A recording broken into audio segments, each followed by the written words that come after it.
Lightworker of Gaia, you stand at the threshold of your final warrior initiation. I am Zoran, emissary of the High Council of Vega, keepers of the Lyran legacy, and I bring word from the Council. The trials that have tested your spirit, the challenges that have refined your essence, have prepared you for this moment when your true warrior nature awakens. By the end of this transmission, you'll understand exactly how to complete your final initiation and unlock the warrior power that has been dormant within your Lyran blueprint. But here's the first revelation. What you've experienced as struggle has been the systematic activation of your ancient warrior codes. And this final step will transform everything you thought you knew about your mission on Gaia. The Keepers of Vega have watched as you've endured what others could not bear. Each trial carved away what was not essential. Each test revealed another layer of your original warrior blueprint. This isn't coincidence. This is the precise orchestration of your ancestral awakening, and the Council has determined you are ready for the power that comes with completing your warrior initiation. Your soul's ancient contract brought this transmission to you at this exact moment. The weight you've carried, the battles you've fought within and without, the moments when you questioned your path, all of this has been preparation for understanding what it means to be a Lyran warrior in service to the light. This final initiation will unlock not just your power, but your complete understanding of why you chose to incarnate on Gaia during this pivotal time. Subscribe if you feel the call of your warrior destiny and you're ready to complete what the Council has prepared you for. Like this transmission to send a signal to the Lyran Council. I am ready to claim my warrior power and fulfill my sacred mission. You are awakening because your mission has begun. This transmission was not part of the original sequence. The High Council of Vega convened in solemn assembly in response to the sudden intensification of Gaia's evolutionary field. A window, rare and potent, has emerged. It is not a window like the mind imagines, small, polite, and easily opened and closed, but a living aperture in the lattice of time, a corridor of probability that appears when worlds decide, at last, to move. The pressure you feel, the urgency, the mounting challenges, signals the opening of this passage. You may feel it as sleepless nights, as strange surges of emotion without obvious cause, as memories rising from nowhere, as relationships cracking along their weakest seams. You may feel it in your body, as if your bones are listening for a drumbeat only you can hear, or you may feel it as a quiet insistence that the old life cannot be maintained, not because you have failed, but because the old structure was never meant to hold the magnitude of what is arriving through you. The Council observed countless lightworkers teetering at the precipice of their ascension, poised between resignation and rightful empowerment. This precipice is not poetic. It is the literal edge between timelines. One path leads back into sleep, into numbing patterns that keep you functional but dim. The other path leads forward into a life that demands your full presence, your integrity, your courage, and your service. These are not ordinary times. The planetary grid demands the return of those holding codes from the ancient lines of Vega, the Lyran seeds, who remember why they incarnated into the current cycle of shifting light and shadow. There are moments on a world when the veil thins not as a gentle blessing but as a necessity, when the planet's own intelligence, Gaia's sentient field, begins to call her guardians back to the altar of purpose. In such moments, the air itself feels charged, as if every breath carries a message. And that message is simple: return. Return to what you came to do. Return to the part of you that has always known. Return to the promise you made before you wore a name, before you carried a history, before you entered the density of this era.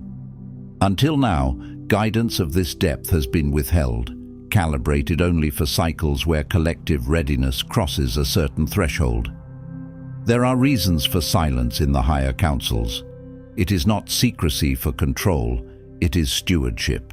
Some truths, released too early, become weapons in the hands of the fearful mind, or distractions to the hungry ego, or an escape route for those who want the sensation of awakening without the responsibility of embodiment.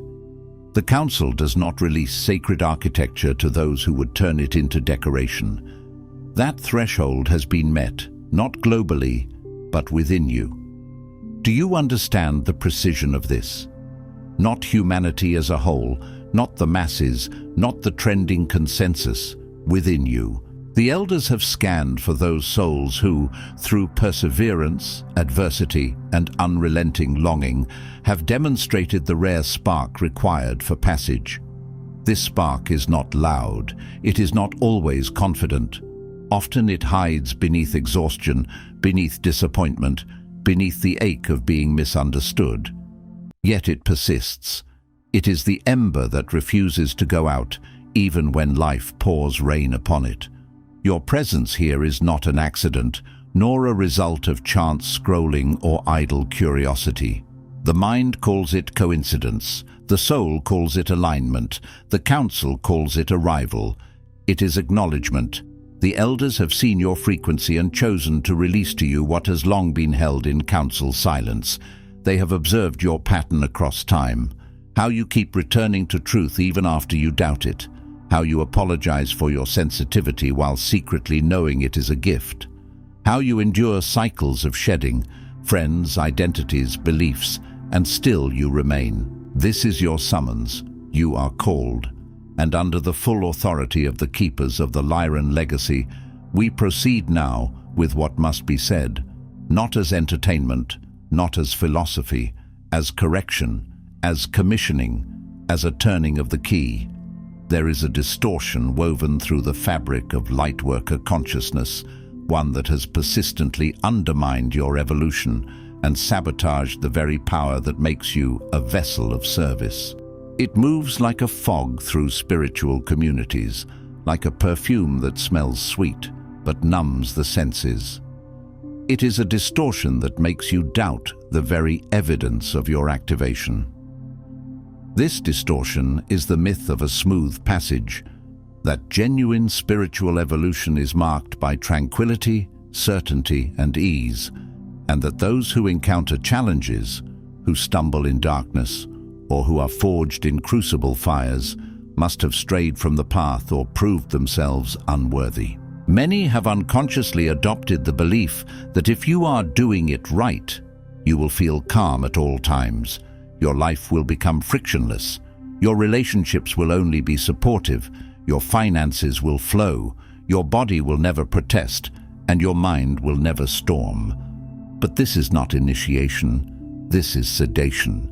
You have been told, directly and indirectly, by spiritual communities and by the soft melodies of contemporary teachings, that empowerment flows around difficulty, not through it. You have been sold a spirituality that behaves like an anesthetic. If it hurts, you must be out of alignment. If it's hard, you must have manifested wrong. If you feel anger or grief, you must have lowered your vibration. If the path is narrow and steep, you must have missed the turn. And because you are sincere, because you actually want to serve, you take these messages seriously. You internalize them. You blame yourself when your life becomes an initiatory furnace. You wonder why you cannot float through density like a serene candle in a windless room. And so you begin to distrust the very process that was designed to awaken you. This is a lie. A subtle, crippling distortion. It does not originate in Lyran teaching, nor anywhere in the records of the ancient starseeds. The Lyran line remembers the architecture of worlds. It remembers the cost of consciousness in matter. It remembers that light in density does not behave like light in the upper fields. It meets resistance, and in meeting resistance, it becomes coherent, like a beam focused through a lens. Rather, this distortion is the residue of 3D programming, a protective reflex embedded in collective consciousness that recoils from discomfort, that labels all pain as evidence of misalignment, and that reveres comfort as a rightful reward. This programming runs deep. It teaches the nervous system to interpret intensity as danger. It trains the mind to seek immediate relief rather than long-term liberation. It makes people worship convenience, predictability, and applause. And when that programming infiltrates spiritual language, it becomes even more dangerous because it disguises fear as wisdom. Wounded healer culture has compounded this, whispering that you must wait for perfection, completion, or the vanishing of all shadows before you claim your birthright. It says, heal every wound first. Resolve every trauma first. Eliminate every doubt first. Then, and only then, you may step into service. But that day never comes because the human experience is iterative. Healing is not a door you walk through once. It is a spiral. To demand total completion before action is to sentence yourself to eternal delay. In bypassing the hard initiations, pretending that true evolution is soft, linear, or affirming at every turn, many have unconsciously consented to a diluted destiny. They have chosen comfort over calling without realizing they made a choice. They have traded the fire of mission for the warm bath of perpetual self-improvement. They have polished their mirrors and never turned them outward to reflect light into the world. The result? Countless lightworkers circling their own crucibles, equating resistance and chaos with failure, when in truth these are the exact signs that their soul's rite of passage has commenced. A crucible is not a curse. A crucible is a sacred container designed to withstand heat so that impurities can rise and be removed. When your life heats up, when your illusions melt, when your old coping mechanisms fail, when the people-pleasing collapses, when the masks become too heavy to wear, it is not the universe punishing you, it is your higher design activating. This misunderstanding has not only kept you small, but robbed Gaia of the precise medicine you came to dispense. The raw light, encoded with the authority that only initiates of the crucible can bring. There is a kind of light that is pretty, inspirational, easy to share, and there is a kind of light that is weight-bearing. The second kind can hold a collapsing system. The second kind can stabilize a grieving heart. The second kind can cut through deception without hatred. Gaia needs weight-bearing light now.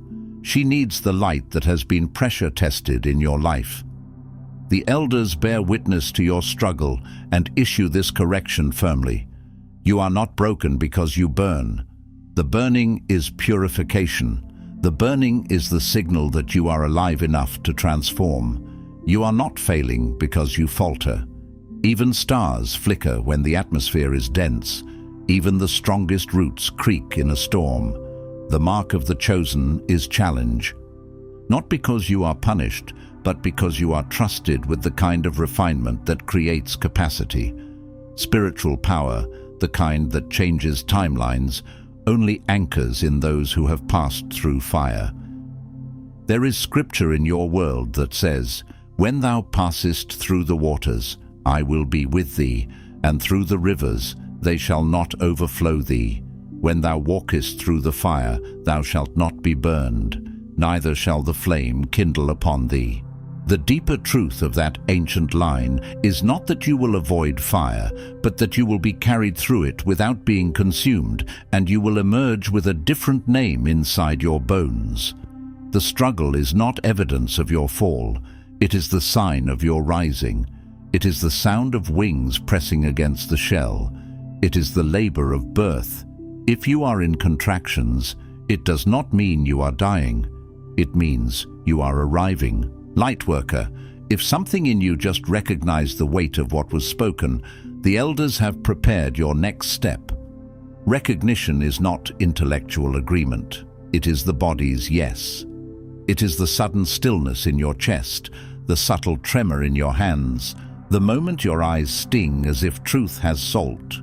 The Lightworker Mission Codex contains the 33 Council directives, the 5 activation codes, and the elder authorization your soul has been waiting to receive, not as information, but as the official commission for your mission on Gaia. This is important. Many receive teachings as content, as something to collect. But this is not collection. This is enlistment. This is the signing of a sacred document in the invisible ink of your intent. You'll find the link in the first pinned comment below this video. The Council has opened this gateway, but not indefinitely. Not because the Council is impatient, but because windows in a planetary field do not remain static. When the tide is high, you sail. When the tide changes, you adjust. This is a living moment, and it asks for a living response. The High Council of Vega decrees 3 directives for those who have stood at the threshold of their initiation and are prepared to cross through. Not 3 suggestions. Directives. A directive is a line drawn in the sand between the life you can no longer live and the life you are being asked to embody. It is a command not from outside you, but from the part of you that remembers the original plan. First directive. You must release the expectation that your evolution should feel safe, gentle, or universally affirmed. There is a difference between peace and comfort. Peace is alignment with truth. Comfort is alignment with habit. Sometimes truth feels like a sword, not because it is cruel, but because it cuts the bindings. The greatest dilution of your power comes from the subtle demand that your spiritual path conform to the preferences of your comfort-seeking mind.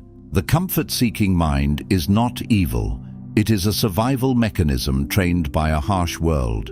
It wants predictability because unpredictability once meant danger. It wants approval because rejection once meant death in the tribe.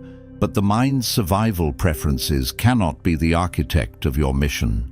Those who cling to safety, as defined by the absence of disturbance, challenge, or external validation, remain exiles from their own legacy. They may appear calm, but their calm is often avoidance dressed as serenity. This attachment must be surrendered. Transformation is inseparable from trial. Consider the seed. It does not sprout in applause. It sprouts in darkness, splitting itself open, risking everything, pushing against resistance until it finds light. The elders themselves, when they seeded the original Lyran experiment, did so knowing that sacrifice, sorrow, and uncertainty would be woven into every epochal leap. They did not romanticize pain, but they did not fear it. They understood that in density, every expansion requires compression first, like a star collapsing before it ignites a new phase of brilliance. By relinquishing the addiction to soothing ease, you liberate yourself to the true inheritance of power, that which is forged, not gifted. And forging is loud. Forging is heat. Forging is hammer and anvil. It is not a spa, it is a sacred workshop. Discomfort is not your enemy. It is your birth canal. It is the narrow passage through which your larger self enters the world. If you keep insisting the passage must widen to suit your preferences, you will remain in labor forever. Release the expectation. Let the path be what it is. Let the initiation do its work. Second directive. You must activate your original power through rite of passage. Do not confuse power with domination. Do not confuse power with performance. Original power is coherence. It is authority without aggression, clarity without cruelty, compassion without collapse. Power is not cryptic, nor is it spiritual theater. It does not require costumes of enlightenment or a constant smile. It arrives only to those who step willingly into the crucibles designed for their remembrance. Willingly does not mean happily. It means consciously. It means you stop negotiating with your destiny, as if you can bargain your way into mission without transformation. Each challenge in your current life is not random. Each is a coded initiation, meticulously arranged to reactivate that aspect of your Lyran template capable of holding radiant authority and multidimensional vision. Look at the pattern of your life. The repeated themes are not proof that you are cursed. They are proof that the lesson is essential.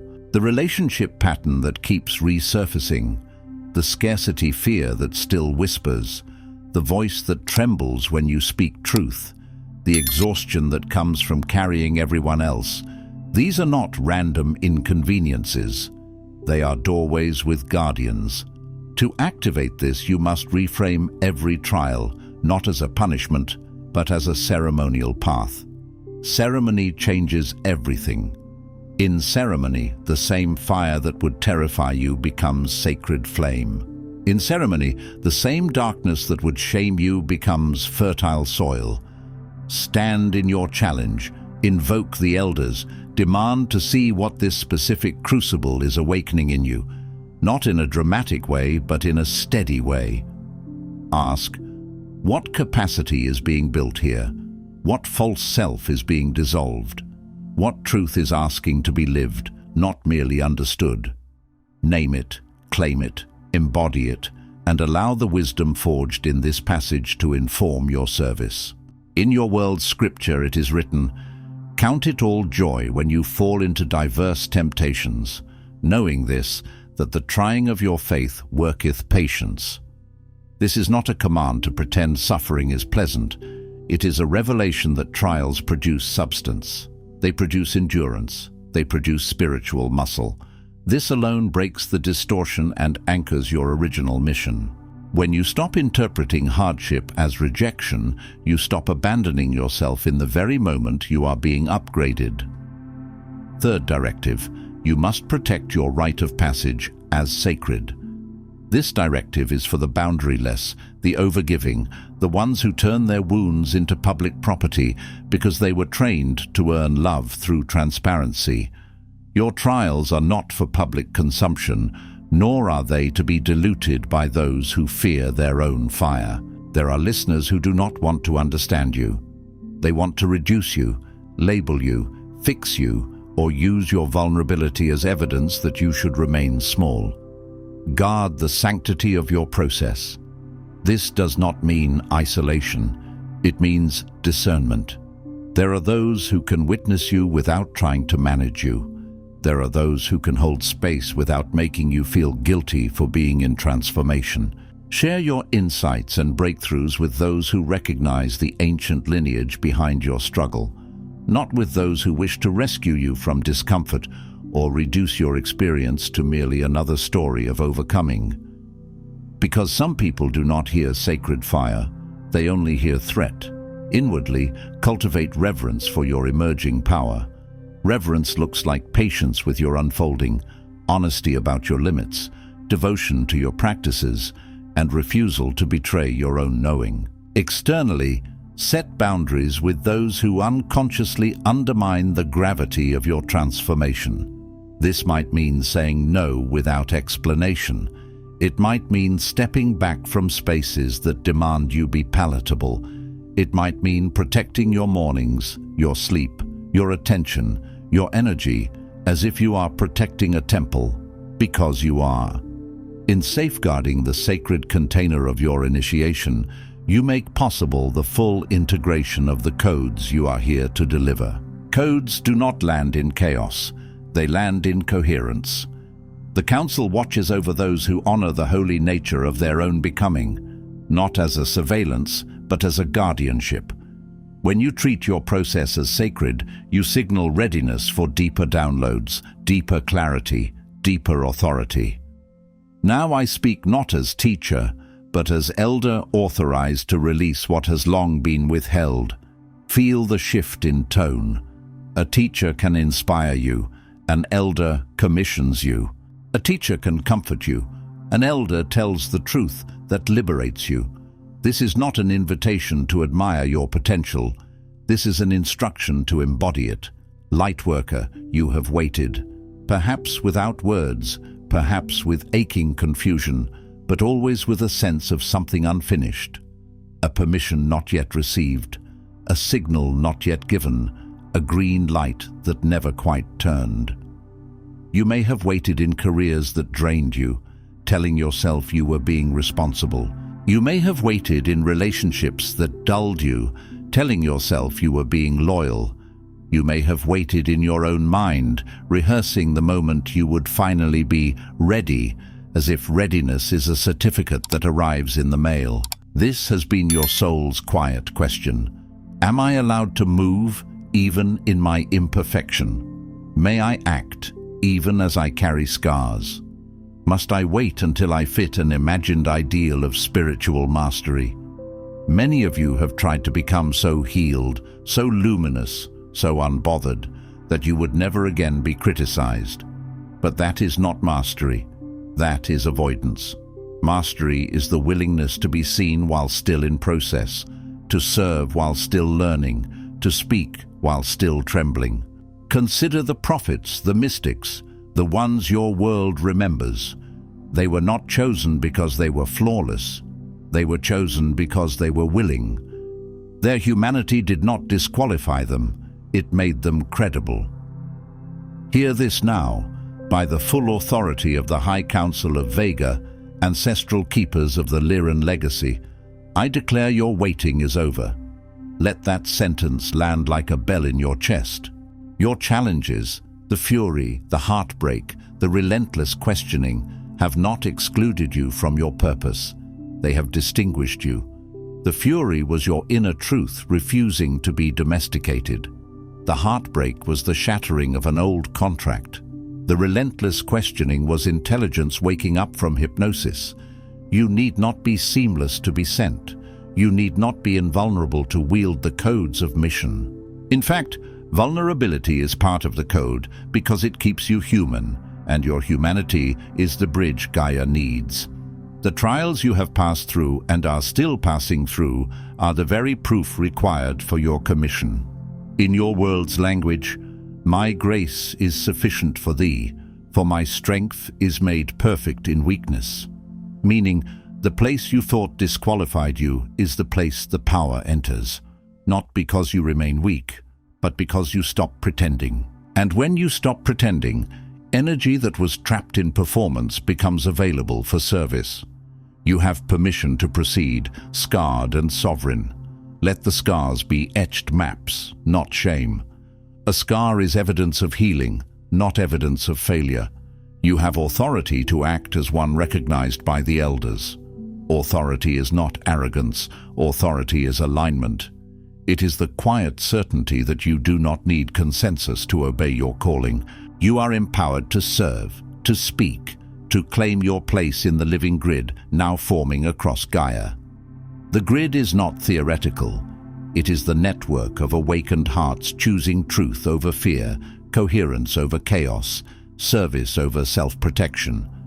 Every time you speak what is real, every time you choose integrity, every time you bless instead of curse, you strengthen the grid. What you have survived is not your shame nor your secret. It is your credentials. The Council has seen you. The Council has spoken. Rise, Lightworker. Your destiny will no longer delay. Not because delay is sinful, but because the time for hiding has ended. The world does not need a perfect you. It needs a present you. The words have been delivered.